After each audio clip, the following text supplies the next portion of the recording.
താൽക്കാലിക ചുമതലയാണ്.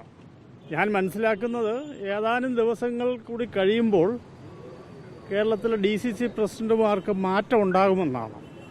അക്കൂട്ടത്തിൽ പുതിയ DCC പ്രസിഡന്റ് തിരുവനന്തപുരം ജില്ലയ്ക്കും വരും. ഇപ്പോൾ എന്നെ ഏൽപ്പിച്ചിരിക്കുന്ന താൽക്കാലിക ചുമതലയാണ്. ഞാനിപ്പോൾ KPCCയുടെ വൈസ് പ്രസിഡന്റാണ്. അത് തന്നെ ഉന്നതമായ ഒരു സ്ഥാനമാണ്. അതിനു പുറമെ ഇതൊരു ഉത്തരവാദിത്വമാണ്. പിന്നെ ഈ സമയത്തിൻ്റെ ഒരു പ്രാധാന്യമുണ്ട്. പഞ്ചായത്ത് തെരഞ്ഞെടുപ്പിൻ്റെയും അസംബ്ലി തെരഞ്ഞെടുപ്പിൻ്റെയും രണ്ട് തെരഞ്ഞെടുപ്പ് ഏറ്റവും അടുത്ത് വന്നിരിക്കുന്ന സമയമാണ്. അതുകൊണ്ട് ഈ സ്ഥാനത്ത് വരുന്ന ഒരു DCC പ്രസിഡന്റ് ചുമതല വഹിക്കുന്ന ഒരാൾക്ക് വളരെയേറെ പ്രവർത്തിക്കാനുള്ള സമയമാണ്. അത് തീർച്ചയായും ദീർഘനാളത്തെ എൻ്റെ പരിചയവും പല സ്ഥാനങ്ങളും വഹിച്ചിട്ടുള്ള ഒരാളെന്ന നിലയിൽ അത് പൂർണ്ണമായും പാർട്ടിക്ക് വേണ്ടി വിനിയോഗിക്കും. ഈ പഞ്ചായത്ത് തിരഞ്ഞെടുപ്പിലും അസംബ്ലി തിരഞ്ഞെടുപ്പിലും തലസ്ഥാന ജില്ലയെ കൂടുതൽ സീറ്റുകൾ ലഭിക്കുന്നതിന് വേണ്ടി ആത്മാർത്ഥമായി പ്രവർത്തിക്കും എന്ന് പറയാൻ ആഗ്രഹിക്കുന്നു.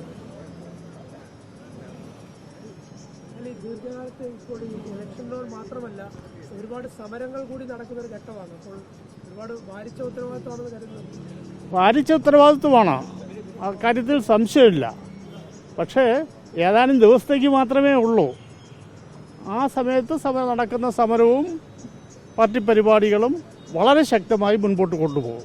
നിലവിലുള്ള DCC പ്രസിഡന്റ് മാറാനുണ്ടായ സാഹചര്യം കൂടി ഒന്ന് യഥാർത്ഥത്തിൽ നേതാക്കൾക്ക് കുറച്ചുകൂടി ജാഗ്രത പാലിക്കണം എന്ന് തോന്നുന്നില്ലേ? അത് മാധ്യമങ്ങളിൽ വന്നത് ശരിയായ വാർത്തയാണെന്ന് ഞാൻ വിശ്വസിക്കുന്നില്ല. ഈ സംഭവത്തിന് ശേഷം DCC പ്രസിഡന്റുമായി എനിക്ക് സംസാരിക്കാൻ കഴിഞ്ഞിട്ടില്ല. ഞാൻ ശ്രമിച്ചു, പക്ഷേ നടന്നിട്ടില്ല. പക്ഷേ ഇന്നലെ ഞാൻ രാത്രി അതിൻ്റെ പൂർണ്ണ തോതിലുള്ള സംഭാഷണം ഞാൻ കേൾക്കുകയുണ്ടായി. സത്യത്തിൽ അത് കേട്ടപ്പോഴാണ് DCC പ്രസിഡന്റിനെ കുറ്റപ്പെടുത്തിയിട്ട് കാര്യമില്ല എന്ന് മനസ്സിലാക്കുന്നത്. അദ്ദേഹം ചെയ്യാത്ത തെറ്റിന് ശിക്ഷ അനുഭവിച്ചു എന്നാണ് ഒറ്റ വാചകത്തിൽ എനിക്ക് പറയാനുള്ളത്. നിങ്ങൾക്ക് മാധ്യമങ്ങളത് പുറത്തുവിട്ട നിങ്ങൾ ആ സംഭാഷണം പൂർണ്ണമായും വിടണമായിരുന്നു.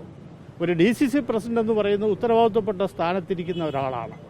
ആ ആളിനെതിരായി ഇത്തരത്തിലൊരു വാർത്ത കൊടുക്കുമ്പോൾ ആ സംഭാഷണം പൂർണ്ണമായി നിങ്ങൾക്ക് കൊടുക്കാമായിരുന്നു.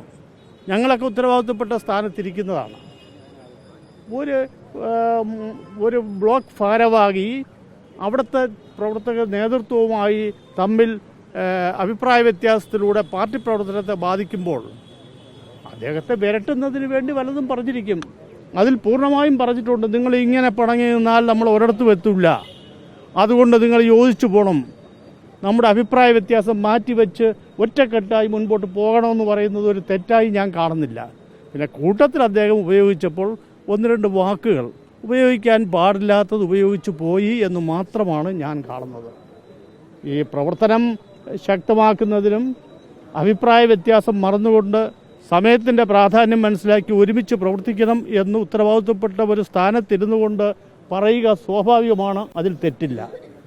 പക്ഷെ ഉപയോഗിക്കുമ്പോൾ ചില വാക്കുകൾ ഒഴിവാക്കേണ്ടതായിരുന്നു. അതുമാത്രമാണ് ഞാൻ അദ്ദേഹത്തിൽ കാണുന്ന തെറ്റ്.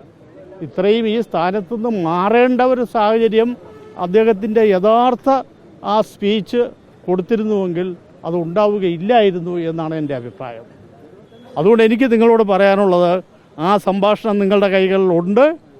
നിങ്ങൾ ചില ഭാഗം മാത്രമാണ് അടർത്തിയെടുത്ത് പറഞ്ഞത്.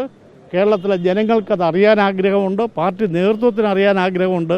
ആ സംഭാഷണം പൂർണ്ണമായും നിങ്ങൾ ഒന്ന് പുറത്തു വിടണമെന്നാണ് പറയാനുള്ളത്. അല്ല, അത് ആർക്കും അത് ബോധ്യപ്പെട്ടില്ലല്ലോ. സംഭാഷണം എനിക്ക് തന്നെ പിന്നീടാണ് ഞാൻ മനസ്സിലാക്കുന്നത്. അതുകൊണ്ടാണ് അത് അങ്ങനെ ഒരു രാജി സ്വീകരിക്കേണ്ടി വന്നു. ഒരു നല്ല DCC പ്രസിഡന്റായിട്ട് അദ്ദേഹം പ്രവർത്തിച്ചതാണ്. ആർക്കും അക്കാര്യത്തിൽ അഭിപ്രായ വ്യത്യാസമില്ല. തലസ്ഥാന ജില്ലയുടെ അഭിമാനത്തിനനുസരിച്ചുള്ള നല്ല പ്രവർത്തനം കാഴ്ചവെച്ച ഒരു DCC പ്രസിഡന്റാണ് പാലോടി രവി. അദ്ദേഹത്തിന് ഇപ്പോൾ മാറിയത് ചെയ്യാത്ത കുറ്റത്തിനാണ് എന്നാണ് എൻ്റെ അഭിപ്രായം. സംസാരിച്ചു വന്നപ്പോൾ വന്നുപോയ ഒന്ന് രണ്ട് വാക്കുകൾ മാത്രമാണ് തെറ്റുള്ളത്.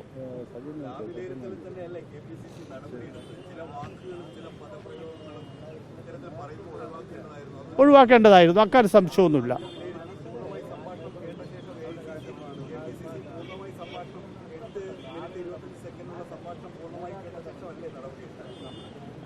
ഞാൻ KPCC പ്രസിഡന്റിനോടോ മറ്റ് നേതാക്കന്മാരോടോ അക്കാര്യം സംസാരിച്ചിട്ടില്ല. അതുകൊണ്ട് എനിക്കത് പൂർണ്ണമായും കേട്ടോ എന്നെനിക്കറിയില്ല. എന്തായാലും ഞാൻ ഇനി സംസാരിക്കും. ഞാനിപ്പോൾ പൂർണ്ണമായും അത് കേട്ടു. അത് ഇന്നലെ രാത്രിയാണ് ഞാൻ കേൾക്കുന്നത്. ഒരുപക്ഷെ എനിക്ക് DCC പ്രസിഡന്റുമായിട്ട് അതിനു മുൻപ് സംസാരിക്കാൻ അവസരമുണ്ടായെങ്കിൽ ഞാൻ അദ്ദേഹവുമായിട്ട് അത് സംസാരിക്കുമായിരുന്നു.